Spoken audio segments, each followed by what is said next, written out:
Okay, good morning everyone. So let's start with the class today.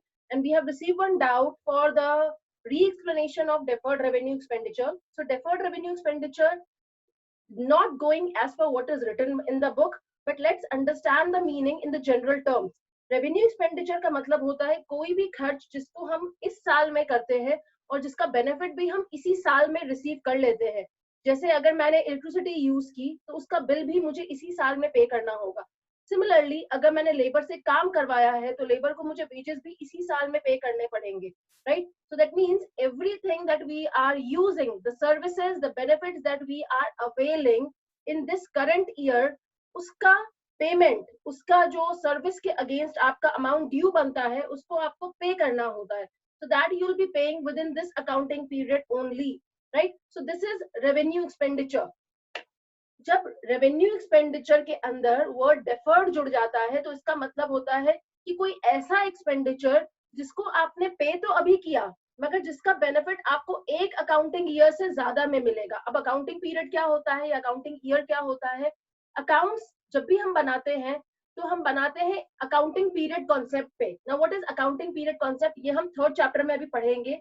तो accounting period concept ये कहता है कि जब भी आप बिजनेस शुरू करते हैं, we started with a perspective that the business will go on for a indefinite period of time. That means एक ऐसा समय जिसको हम डिटरमाइन नहीं कर सकते, right? So it is infinity कि बिजनेस शुरू किया है आज और वो चलता रहेगा हमेशा के लिए. तो उस केस में हाउ विल वी असरटेन कि जो हम हर रोज कर रहे हैं या जो day to day course of business में हम अपने प्रोडक्ट्स को खरीद रहे हैं या बना रहे हैं और बेच रहे हैं, ये सब करने में मुझे क्या प्रॉफिट या क्या लॉस हो रहा है, ये आप कैसे पता लगाएंगे? तो ये पता लगाने के लिए आपने पूरी लाइफ को जो कि इनडेफिनिट है या इन्फिनिटी है उसको आपने डिवाइड किया एक एक साल के पीरियड में. तो वो एक साल के पीरियड जिसमें आप अपने ऑपरेशंस को रन करते हैं, अपने बिजनेस को रन करते हैं और ये डिटरमाइन करते हैं कि फाइनली वो बिजनेस करके आपको प्रॉफिट हुआ या लॉस हुआ, उसे कहते हैं अकाउंटिंग पीरियड या अकाउंटिंग ईयर, राइट? तो वो अकाउंटिंग पीरियड जो है वो शुरू होता है 1 फ्रॉम एवरी ईयर और जाता है अगले 12 महीने तक, जो कि फिनिश होगा 31 मार्च ऑफ नेक्स्ट ईयर, राइट? तो कैसे चले? अप्रैल से शुरू हुए अगले साल मार्च तक, ये हुआ हमारा अकाउंटिंग पीरियड जिसको हम फाइनेंशियल ईयर भी कहते हैं. दूसरा होता है कैलेंडर ईयर, जो कि हम हमेशा देखते आ रहे हैं, January to December, starting from 1 January ending on 31 December, right? समय निकालिए और समय देखिए, गिनिए, आपको पता चलेगा कि दोनों ही केसेस में समय 12 महीनों का ही है, राइट? तो यहाँ पर समझने वाली बात क्या होती है? समझने वाली बात यह है कि क्योंकि टैक्सेशन, जो गवर्नमेंट डिपार्टमेंट में टैक्सेशन जो कैलकुलेट होता है वो कैलकुलेट होता है for the financial year, that means starting from 1 April and ending on 31 मार्च. इसीलिए इसी पीरियड को मैच करने के लिए आप देखेंगे कि जो हमारी ऑर्गेनाइजेशन भी फाइनेंशियल ईयर यूज करती है, यानी कि जो अकाउंटिंग पीरियड यूज करती है वो भी वही पीरियड यूज करती है जो कि गवर्नमेंट यूज करती है, which is starting from April finishing it on March 31, right? इसीलिए हमारा फाइनेंशियल ईयर भी वही यूज होता है जो कि गवर्नमेंट यूज कर रही है. तो अब ये कॉन्सेप्ट रहा मेरा एक साल का अकाउंटिंग पीरियड का. अब इस अकाउंटिंग पीरियड में अगर मैंने कोई एक्सपेंडिचर किया जिसका बेनिफिट मुझे इस साल के बाद तक मिलेगा, राइट? मगर वो एक्सपेंडिचर का नेचर क्या होना चाहिए? It should not be a capital expenditure. जैसे अगर मैं बात कर रही हूँ कि मैंने फिक्स एसेट खरीदा है, तो फिक्स एसेट आप खरीदते कब है? खरीदते हैं आप इस साल, मगर फिक्स एसेट में आने वाले सालों तक उसका बेनिफिट रिसीव करते हैं. तो फिक्स एसेट जब आप परचेज करते हैं, it is not called deferred revenue expenditure, it is covered under the word capital expenditure. इसीलिए मैं आपको समझा रही हूँ कि the word deferred revenue expenditure means an expenditure which is based on the nature that it is revenue in nature, it is belonging to trading in P&L account debit side. तो वो जो एक्सपेंस आपने इनकर किया, मगर इस expense का benefit आपको आगे सालों तक मिलने वाला है. इसीलिए हम क्या करेंगे कि we are going to write it under the category of deferred revenue expenditure. Example में आपने आस्था ने बताया, हमारे पास है एडवर्टाइजमेंट एक्सपेंडिचर. तो एडवर्टाइजमेंट जो आपने किया, हम क्यों करते हैं advertisement? To promote the sales. अब ऐसा हो जाए कि जितना मैंने एक्सपेक्ट किया था कि मैंने इतना खर्च किया है 10,000 रुपए का, तो मुझे 1 लाख रुपए की सेल्स बढ़नी चाहिए. 10,000 रुपए खर्च किया, 1 लाख रुपए सेल्स बढ़नी चाहिए थी. 1 लाख रुपए सेल्स बढ़ गई, राइट? अब वो बढ़ गई तो ऑल राइट, कोई प्रॉब्लम नहीं है, सारा का सारा अमाउंट आप रेवेन्यू एक्सपेंडिचर की तरफ ट्रीट करेंगे और सारा का सारा एक्सपेंडिचर आप डालेंगे पीएनएल अकाउंट में, प्रॉफिट एंड लॉस अकाउंट में, डेबिट साइड पर। Entire 10,000 will be written off completely.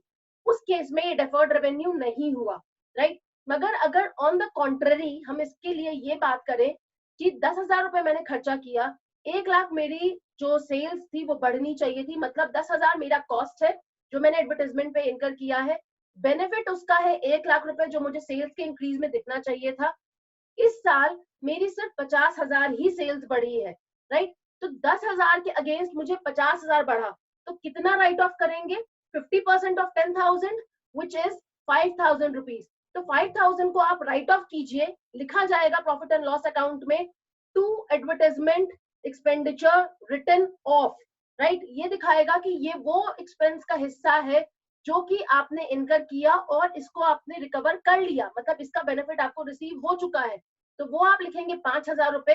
बाकी के बचे हुए 5,000 रुपए जो है वो जाएंगे आपके बैलेंस शीट में एसेट साइड पर, और वो जाएगा आपके मिसलेनियस एक्सपेंडिचर के हेड के अंदर। तो वो आपका कहलाता है deferred revenue expenditure. I think I have cleared it once again in a very detailed manner, and I hope that this is clear now completely to everyone. Okay, now let's move further and let's take the another doubt. Ma'am, in the PDF of DK Goyal there are 4 types of inventory, so please can you explain the fourth point? Okay, जो fourth point है बच्चे, एक तो आपको दिखा होगा पहला raw material को opening and closing stock, we are already clear with it. दूसरा होगा work in progress which is called semi finish good का opening and closing stock, we are also clear with it. Third होता है finish goods का opening and closing stock, आपको वो भी समझ में आ गया। चौथा जो लिखा था वो लिखा होगा उसमें inventory of stock in trade. Inventory of stock in trade का मतलब होता है कि वो फाइनल प्रोडक्ट जो आपके पास, जो आप यूज कर रहे हैं, वो फिनिश गुड्स जो आपके पास अवेलेबल है, जो नहीं बिका है by the end of the period. यानी कि मैंने आपको कल 2 कॉन्सेप्ट समझाए थे, एक इन्वेंट्री और दूसरा स्टॉक। तो स्टॉक की जब हम बात करते हैं तो स्टॉक किस चीज में डील करता है? वो डील करता है सिर्फ फिनिश गुड्स में।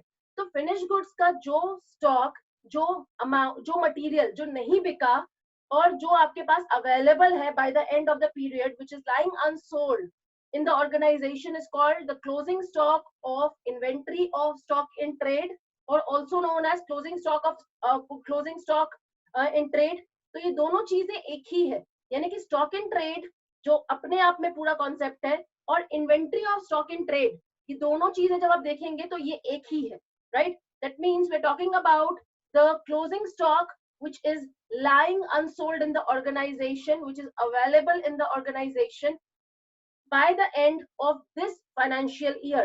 और यही जो आपका इस end of the financial year में बचा है वो अगले financial year की beginning में वो आपका opening stock बन जाएगा, opening stock of inventory. That means opening stock of opening inventory of stock in trade, right? So there are no difference between stock in trade and fourth point of inventory of stock in trade. I hope Tejas this is clear now. Now let's move on with the class today. आज की class के लिए हमको finish करने हैं further कुछ terms. I think they are 14 in number. ये 14 terms करते ही आपको बहुत खुशी होगी ये जानकर कि आज हमारा ये चैप्टर फिनिश हो जाएगा, राइट? आज जो हम ये चैप्टर फिनिश कर रहे हैं, आज आपको ये फिनिश होते ही इस चैप्टर को पूरा पढ़ना है शुरू से। This is your assignment for today. और ये आप पूरा पढ़ेंगे, उसके बाद जो भी डाउट्स रहेंगे will be taking up those doubts tomorrow or may be in the messages today itself, right? So today we have to complete this topic completely on my side and on your side as well. Okay, so let's start with the class today. So the first item that we are going to deal today is trade receivable.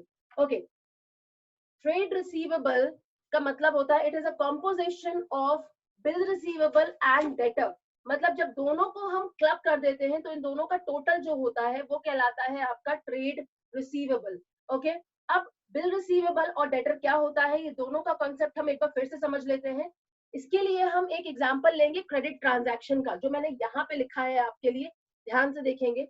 Okay, so we have taken example of credit transaction. हमारे पास ए है और B है, right? 2 parties हैं, क्योंकि जो भी transaction होगी वो 2 पार्टीज उसके लिए रिक्वायर्ड होती हैं, राइट? तो ए जो आपका सेलर है, बी जो आपका कस्टमर है, नाउ सेलर को हम सप्लायर भी कहते हैं, और कस्टमर को जो कि हमारे से गुड्स खरीद रहा है और जो हमको पेमेंट नहीं कर रहा है इमीडिएट बेसिस पे, उसको हम डेटर भी कहते हैं, राइट। तो ये मैंने यहाँ पे लिखा है supplier and debtor. Okay, now supplier जो सामान बेचता है, जो सप्लाई करता है, अगर उसको इमीडिएटली कैश रिसीव नहीं होता ट्रांजैक्शन के अगेंस्ट, तो उसको हम क्रेडिटर भी कहते हैं, because he is the one who is supplying the goods और द फंड्स और anything for the short term, and उसको अभी पेमेंट करना रहता है, मतलब हमको उसे पेमेंट करना बाकी रहता है, तो इसीलिए वो हमारी करंट लायबिलिटी है। And in case of current liability we are going to call him creditor, right. तो ये क्रेडिटर है, ये डेटर है। अब ए ने बी को बेचे गुड्स और बी को पेमेंट करनी थी, राइट। तो बी पेमेंट करेगा ए को, मगर उसने पेमेंट अभी रिलीज नहीं की है। तो एक कॉन्सेप्ट आता है आपका कि क्योंकि बी ने पेमेंट नहीं की है, तो बी ए के लिए क्या हुआ, क्या कहलाएगा, बी ए के बुक्स में अपीयर करेगा एज डेटर, राइट। और डेटर हमारे लिए करंट एसेट है। ऑन द कॉन्ट्ररी, जब बी अपनी अकाउंट्स की बुक्स बनाएगा, तो बी की बुक्स में ए कैसे, किस नाम से अपीयर करेगा, in the books of B the A will be visible with the name of creditor. I hope this is clear to all कि जब हम ट्रांजैक्शन करते हैं तो एक ही समय पे डेटर भी क्रिएट होता है और क्रेडिटर भी क्रिएट होता है, मगर वो दोनों की बुक्स अलग अलग होती हैं, राइट। तो ए की बुक्स में बी उसके लिए डेटर है और बी की बुक्स में ए उसके लिए क्रेडिटर है। यहां तक समझ में आ गई बात। अब डेटर और क्रेडिटर हमने समझ लिया क्या होता है, कि debtor is a current asset and creditor is a current liability which is supposed to be paid within a time period of 1 year. Clear. आगे चलते हैं। आगे ये है कि जब भी ट्रांजैक्शन हुआ होगा तो कुछ ना कुछ तो डॉक्यूमेंट्री एविडेंस क्रिएट किया गया होगा which is called as source document. तो जैसे आपने कैश में ट्रांजैक्शन करते हैं तो there is a bill which is created which is called cash memo, right. Cash memo आपने देखा होगा कि जब भी कोई कैश मेमो होता है उसका उसकी कॉपीज होती हैं उस कैश मेमो की, राइट। तो एक कॉपी होती है जो होती है सेलर के पास, जो कि ये रिफ्लेक्ट करे कि उसने कितना गुड्स बेचे हैं, कितने के गुड्स बेचे हैं, क्या बेचा है। एक कॉपी जाती है बायर के पास जो कि रिफ्लेक्ट करती है सिमिलर चीज, यानी कि उसकी फोटो कॉपी होती है, या ऐसा कहेंगे कि कार्बन कॉपी होती है अगर हम लिख रहे हैं उसे, तो कि what is the amount of good that has been selled, what was there in the goods that has been selled, क्या क्वांटिटी थी, क्या स्पेसिफिकेशन है गुड्स की, ये लिखा होता है बिल पे हमेशा, राइट। तो जब ये बिल की कॉपी यानी कि कैश मेमो की कॉपी आप दिखाते हैं, उसको अकाउंटेंट यूज करता है और बनाता है वाउचर, राइट। वाउचर में हम ये रिफ्लेक्ट करेंगे कि अगर ये मेरे लिए परचेज है तो क्या परचेज किया है मैंने, किसको डेबिट किया जाना चाहिए, किसे क्रेडिट किया जाना चाहिए, यानी कि जर्नल एंट्री क्या बनेगी इसके अंदर। सिमिलरली अगर आपने कोई चीज खरीदी नहीं है, बेची है ऑन द कॉन्ट्ररी, तो भी अकाउंटेंट वाउचर बनाता है which is again a documentary evidence based on the source document, कि वो हमको ये बताएगा कि ये जो आपने सेल्स की है कि कितने अमाउंट की है और क्या चीज सेल की गई है, तो क्या आपका डेबिट होना चाहिए या क्या क्रेडिट होना चाहिए और किस अमाउंट से होना चाहिए, right. So this voucher is always prepared on the basis of the source document which was coming into an origination at the time of the transaction, right. तो अब मैंने आपको बात की कैश ट्रांजैक्शन की, जहां पे हमने कैश मेमो क्रिएट किया। अब हम बात करते हैं क्रेडिट ट्रांजैक्शन की। ए ने बी से बी ने ए से गुड्स खरीदे, उसने क्रेडिट में गुड्स खरीदे हैं, तो कैश मेमो कहीं नहीं आया यहाँ पे। तो यहाँ पे कौन सा डॉक्यूमेंट क्रिएट होगा, यहाँ पे क्रिएट होगा आपका नेगोशिएबल इंस्ट्रूमेंट। नेगोशिएबल इंस्ट्रूमेंट के अंदर आता है आपका बिल ऑफ एक्सचेंज, जिसको हम ऐसे लिखते हैं B/E। Now bill of exchange का मतलब होता है कि एक बिल जो ए ने लिखा, मतलब ए ड्रॉ करेगा, लिखेगा किसके ऊपर, बी के ऊपर, कि बी को उसने इतने गुड्स बेचे हैं, ये स्पेसिफिकेशन थे इस गुड्स की, ये क्वांटिटी थी, ये अमाउंट है। अब बी को पेमेंट रिलीज करनी है ए को, कितने टाइम के बाद, मान लेते हैं 1 महीने के बाद, राइट। तो ये सब कुछ बिल में लिखा होगा और बिल साइन करके स्टैम्प किया जाएगा, जो कि ये दिखाता है कि वो एक लीगल डॉक्यूमेंट है जो कि ए प्रोवाइड कर रहा है बी को, और ए के लिए वो जो बिल है वो क्या बना उसका, वो बनेगा उसका bills receivable, right. Because A is entitled to receive the payment over the goods he has sold to B. तो A जो बिल लिखेगा उसके अगेंस्ट उसको पैसा मिलना है, इसीलिए A के लिए वो कहलाएगा उसका bills receivable. On the contrary चलते हैं बी की तरफ। अब जब बी आपका बिल रिसीव करेगा ए से, तो उसको वो क्या दिखेगा कि उसने ये गुड्स खरीदे हैं, इस क्वांटिटी में खरीदे हैं, इस स्पेसिफिकेशन के खरीदे हैं, और इतना अमाउंट उसको पे करना ड्यू रहता है। तो जो उसको दिख रहा है बिल पे, वो उसके लिए क्या हुआ, वो उसके लिए कहलाएगा बिल्स पेबल।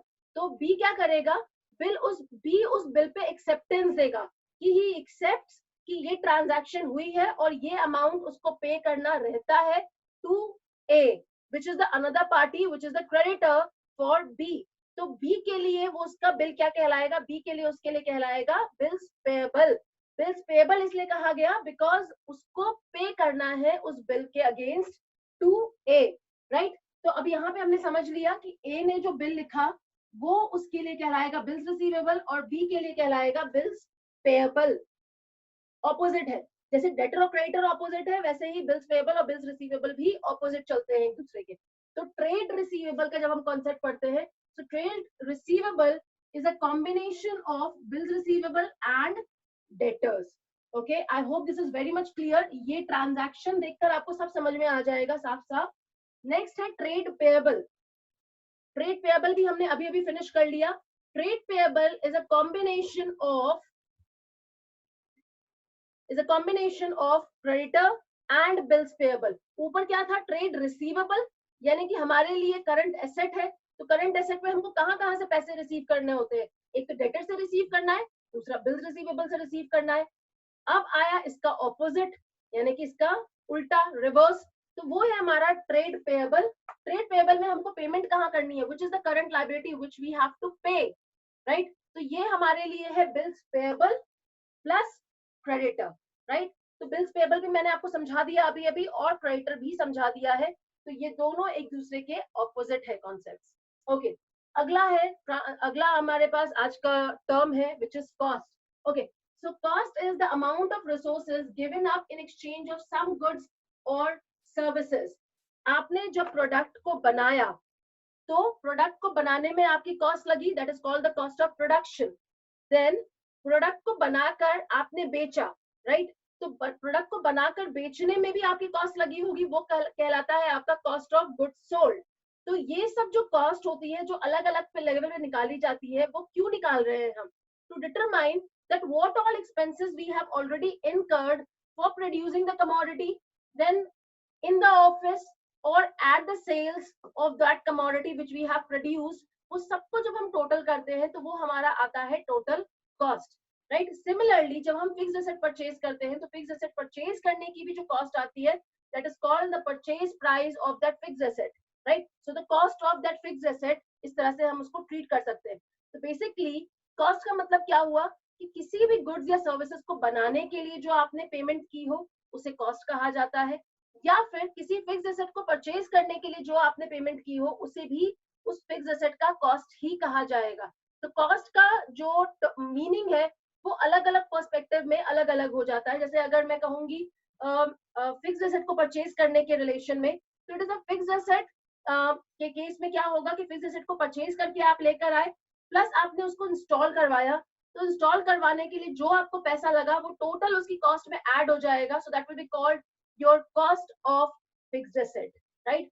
सिमिलरली गुड्स को परचेज करना, उसको बेचना, उसको बनाना, उसको बेचना या परचेज करके बेचना, दोनों ही केसेस में जो आपने पूरी कॉस्ट इनकर की, उसको कहा जाता है cost of goods sold, right. तो ये कॉस्ट का मतलब हुआ। So cost means the amount of resources given up in exchange of some goods और सर्विसेज। तो अगर आप परचेज करके बेचेंगे तो उसमें क्या कॉस्ट इनकर की, टोटल अमाउंट क्या इनकर किया, that will be called as cost.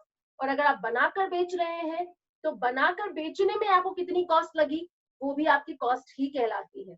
Okay, next very major concept is discount. Discount को इसलिए अच्छे से समझिए क्योंकि डिस्काउंट जो आप समझेंगे अभी, वो आपको आगे जर्नल एंट्रीज में भी, ये सारी चीजें जो टर्म्स आप पढ़ रहे हैं, ये सब आपको आगे जर्नल एंट्री में बहुत काम आने वाला है। तो इसीलिए मैं कह रही हूँ कि हर एक कॉन्सेप्ट, हर एक टर्म जो आप पढ़ते जा रहे हैं, उसको ध्यान से समझते जाइए, बिकॉज ये सारे टर्म्स आपको ट्रांजैक्शंस में लिख कर आएंगे, जिसके बेसिस पे आपको आपकी अकाउंटिंग इक्वेशन बनानी है, जिसके बेसिस पे आपको आपकी जर्नल एंट्रीज बनानी पड़ेंगी, राइट। तो if there be any confusion here, तो वहां पर आपको फिर समझने में प्रॉब्लम आ सकती है। इसीलिए मैं कहूंगी आप आराम से इसको समझिए, और कोई चीज नहीं समझ में आ रही है तो वीडियो को बार बार देखिए और समझिए। फिर भी नहीं समझ में आता तो वापस आइए और मुझसे पूछिए। ओके, अगले टर्म पे चलते हैं, which is discount. So discount का मतलब क्या होता है? Discount means any kind of rebate or allowance which is given by the seller. Okay, आपने देखा है मार्केट में हम जाते हैं, सेल लगी हुई है। सेल क्या होती है, क्या रिफ्लेक्ट करती है? सेल रिफ्लेक्ट करती है कि there is some kind of rebate which the seller is offering to attract the customer, right? तो अब ये हमारा जो डिस्काउंट होता है वो रिबेट हुआ, यानी कि एक तरह का बेनिफिट है जो आपको मिल रहा है। और वो क्यों मिलता है? So as to promote the sales. Promote the sales मतलब आप दो तरीके से प्रमोट कर सकते हैं। एक, या तो आप ये चाहते हैं कि आपकी ज्यादा क्वांटिटी बिके, या फिर आप ये चाहते हैं कि आपकी क्वांटिटी भले ही कम मिले बिके मगर आपको कैश पेमेंट इमीडिएटली हो जाए, right? So both of the cases are treated under the concept discount. So let's understand this again. So discount के अंदर आपके पास दो टाइप के डिस्काउंट होते हैं, एक होता है ट्रेड डिस्काउंट, दूसरा होता है कैश डिस्काउंट।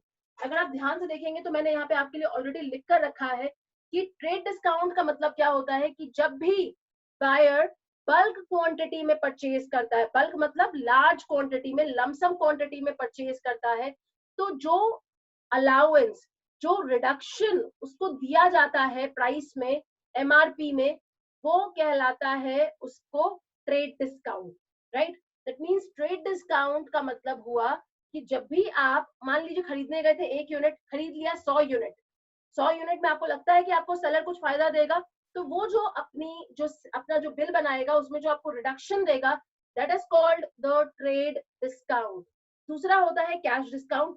कैश डिस्काउंट क्या होता है? कैश डिस्काउंट मिलता है आपको कैश में पेमेंट करने के ऊपर। जैसे मैं एग्जांपल से समझाती हूँ आपको। ए और बी ये क्रेडिट ट्रांजैक्शन थी, ओके? अब बी को समय दिया गया है 1 महीने का पेमेंट करने के लिए, मगर बी कहता है कि मैं आपको 15 डेज में ही पेमेंट कर दूंगा, आप मुझे कुछ डिस्काउंट ऑफर करो। बिल था आपका 1000 का ए के लिए, राइट? अब एक ने क्या कहा कि ओके यू पे मी 900 रुपीज और आप 15 दिन में ही पेमेंट रिलीज कर दीजिए।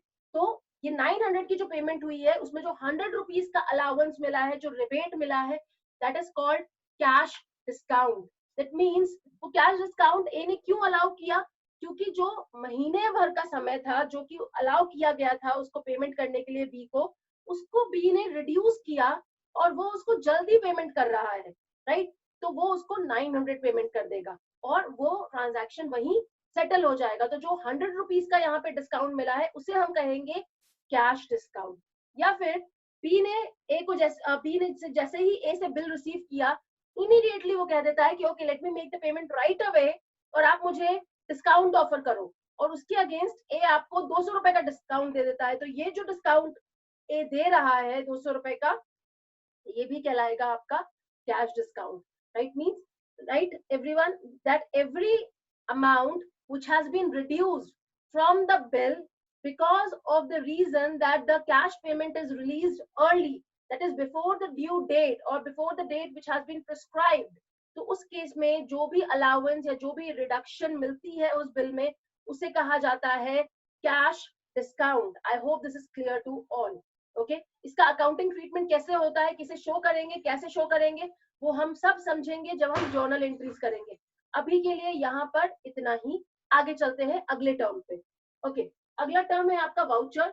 वाउचर जैसा कि मैंने आपको समझाया था कि वाउचर मतलब एक ऐसा डॉक्यूमेंट जो कि आपके अकाउंटेंट ने बनाया है keeping a base of your source document. जैसे वो चाहे बिल ऑफ एक्सचेंज हुआ या फिर आपका हुआ कैश मेमो, उसके बेसिस पे, या कोई भी और सोर्स डॉक्यूमेंट जो कि क्रिएट होता है, जैसे चेक है वो भी एक सोर्स डॉक्यूमेंट है, राइट? तो किसी भी सोर्स डॉक्यूमेंट को बेस रखकर जब अकाउंटेंट, जो ऑर्गेनाइजेशन का अकाउंटेंट है, वो एक वाउचर बनाता है, एक और डॉक्यूमेंट बनाता है टू सपोर्ट कि ये ट्रांजैक्शन हुआ है और इस ट्रांजैक्शन के बेसिस पे इस अकाउंट को डेबिट किया जाना चाहिए या इस अकाउंट को क्रेडिट किया जाना चाहिए।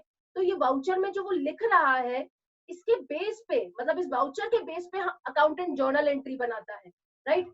तो पहले आया फाइनेंशियल ट्रांजैक्शन, उस फाइनेंशियल ट्रांजैक्शन के बाद आया सोर्स डॉक्यूमेंट, सोर्स डॉक्यूमेंट के बेसिस पे बना वाउचर जो अकाउंटेंट बनाता है और साइन करता है, और फिर उस वाउचर के बेसिस पे बनती है जर्नल एंट्री। जर्नल एंट्री या फिर सब्सिडरी बुक्स, दोनों में से कोई एक चीज बनेगी, तो वो बना। उसके बाद आपका बनता है लेजर, देन बनता है ट्रायल बैलेंस, और ट्रायल बैलेंस के बेसिस पे बनता है final account. I hope we are all able to recall the process of accounting which we have already covered. तो यही है वो वाउचर जो कि अकाउंटेंट ने बनाया to showcase which account is going to be debited and which account is going to be credited. That means he is not making the journal entry. He is only notifying that what has to get credited and what has to get debited according to the transaction which has taken place. Journal entry उसने अभी नहीं बनाई है. Okay, so I hope this is clear to all. Let's read voucher के आगे मैंने क्या लिखा है. It indicates the account to be debited or credited. Okay, आगे चलते हैं. Next concept है entry. What is entry? Entry means जो भी जर्नल एंट्री आप बनाते हैं, यानी कि जब भी आप ये समझते हैं कि किसी भी फाइनेंशियल ट्रांजैक्शन के दो एस्पेक्ट्स होते हैं, एक होता है डेबिट, दूसरा होता है क्रेडिट। तो डेबिट और क्रेडिट समझने के बेसिस पे किस अकाउंट को डेबिट किया जाएगा, किस अकाउंट को क्रेडिट किया जाएगा, ये समझकर जो आप ट्रांजैक्शन के लिए एंट्री पास कर रहे हैं, that is called the entry. That means जो ट्रांजैक्शन को आपने जिस तरह से डेबिट और क्रेडिट में शो किया है, जैसे मैंने पास किया cash account debited to bank account, being cash withdrawn from the bank, या फिर cash account debited to capital account, being business started with cash. अब ये दोनों ही चीजों के अंदर जो मैंने किया, ये मैंने क्या बनाया, I have created an entry for the transaction, so that is called my entry. Okay, journalising. Journalising का मतलब क्या होता है? Journalising is the process of passing the journal entry. मतलब जब आपने, जो हमने अकाउंट्स के टर्म पे समझा था कि जब आप अपने फाइनेंशियल ट्रांजैक्शंस को एनालाइज करके जर्नल एंट्री बनाते हैं, तो जर्नल एंट्री जिस आप क्रोनोलॉजिकल ऑर्डर में रिकॉर्ड करते हैं, that process of recording of journal entry is called journalising. Right, ये आपकी बुक में नहीं लिखा हुआ है, अभी आगे चैप्टर्स में आएगा, मगर मैं आपको यही समझा दे रही हूँ that this is called journalizing. And then the moment you complete your journal preparation, and after that you classify those all the transaction based on the nature of their accounts, that means to which account they belong to, और आप उसको post करते हैं कहाँ, laser में, तो उसे कहा जाता है ledger posting. I hope this is clear. आगे बढ़ेंगे, अगला है कॉन्सेप्ट बैड डेट्स का। सो बैड डेट्स क्या होते हैं? बैड डेट्स मींस वो डेटर्स जो कि डिफॉल्ट हो गए। अब ए के लिए बी उसका क्या था, डेटर, उसको पेमेंट करनी थी 1 महीने के बाद 1000 रुपीज की, मगर जब 1 महीना पूरा हुआ तो बी ने बताया कि उसके पास मनी नहीं है और वो डिफॉल्ट हो गया on the due date, so that is called our bad debt. It means the amount which becomes irrecoverable from the debtors, right. तो जो अमाउंट हमारा ड्यू था, we were entitled to receive it, but we couldn't receive it because the debtor he became insolvent, right? तो insolvency का मतलब क्या होता है? It is the incapability of the party to repay the amount which is due on his account. तो अगर मैं आपको कहूँ कि मैंने आपको पैसे दिए हैं और आपसे मुझे पैसे मिलने चाहिए जो ड्यू डेट है उसके अकॉर्डिंग, और अगर आप ड्यू डेट पे कहते हैं कि आप पैसे नहीं दे पाएंगे because of some bankruptcy or because of some difficulty और anything, that debt will be called our bad debt. Okay, so amount irrecoverable from the debtor is called bad debts. Solvent, next concept है solvent, जो मैंने अभी अभी आपको बताया, solvent और insolvent। solvency और insolvency का मतलब क्या होता है, पहले समझा देती हूँ।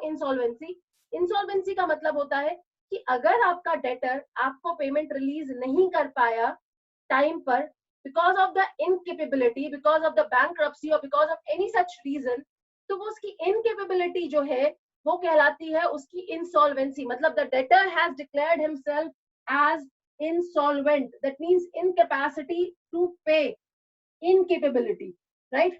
Solvency on the other hand is the opposite of insolvent, right? Solvency का मतलब होता है कि अगर आप capable है, अपने जितनी भी आपकी करंट लाइबिलिटीज है या लॉन्ग टर्म लाइबिलिटीज है, अगर आप उनको पे ऑफ करने के लिए timely, if you are capable enough, तो आप कहे जाएंगे सॉल्वेंट, राइट। और अगर आप इनकेपेबल हो जाते हैं अपनी करंट या लॉन्ग टर्म लाइबिलिटीज को पे ऑफ करने में, तो आपको कहा जाएगा इंसॉल्वेंट, राइट। और ये इंसॉल्वेंसी एक तरह की डिक्लेरेशन होती है जो तब तक पास नहीं होती जब तक कि आप लीगली ये फाइल नहीं कर देते कि आप इनकेपेबल हैं पे ऑफ करने के लिए। That means it has to come as a legal paper, right? तो कोर्ट डिक्लेयर करेगी कि ये अब पे कर नहीं पाएंगे, इसी वजह से इनका जो भी इनका अमाउंट ड्यू है इनके नाम पर, वो सब जहां जहां ड्यू है वहां वहां एज अ बैड डेट लिख दिया जाएगा, राइट? कि वो अमाउंट इरिकवरेबल हो गया। Okay, I hope this is clear.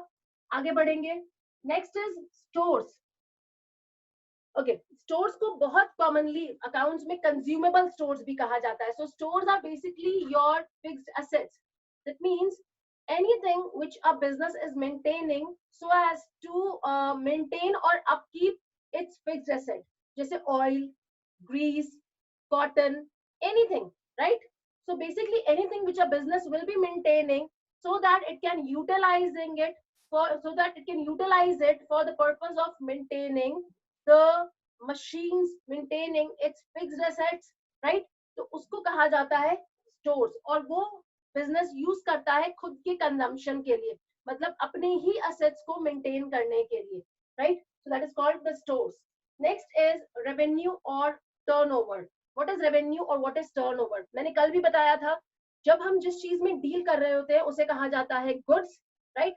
अब हम जिस गुड्स में डील कर रहे हैं, जब हम उसको बेचते हैं तो जो सेल्स प्रोसीड हमारे पास आती है उसे कहा जाता है रेवेन्यू, राइट?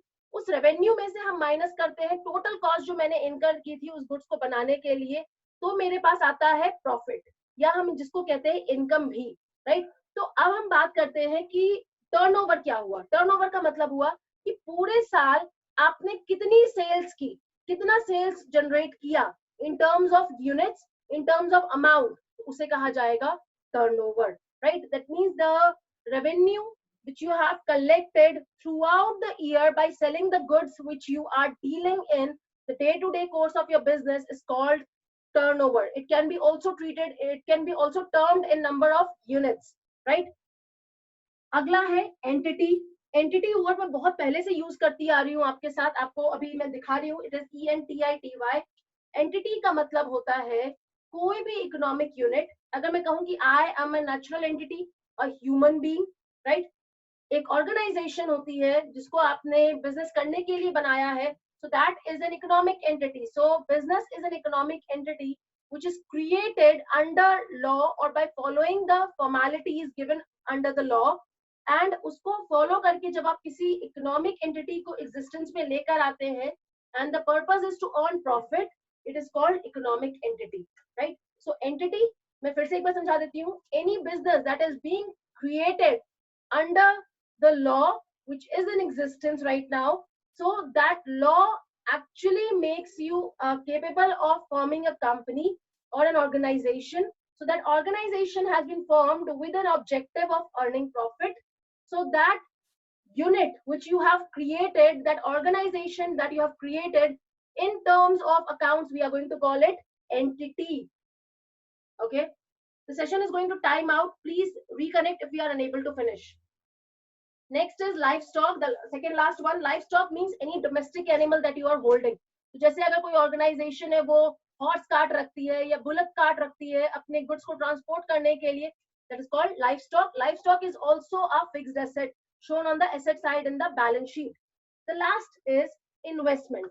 Investment हमने पहले ही बताया था मैंने आपको कि इन्वेस्टमेंट आपके लिए वो asset होता है, it is not a fixed asset, it's another type of asset. It is neither fixed nor current. Fix और करंट के अलावा जो एसेट आपके पास एग्जिस्ट करता है वो होता है investment, and investment is always created for the purpose of generating some additional income. जैसे अगर मैंने कहीं और किसी कंपनी के शेयर्स में इन्वेस्ट किया so as to generate some dividend, या मैंने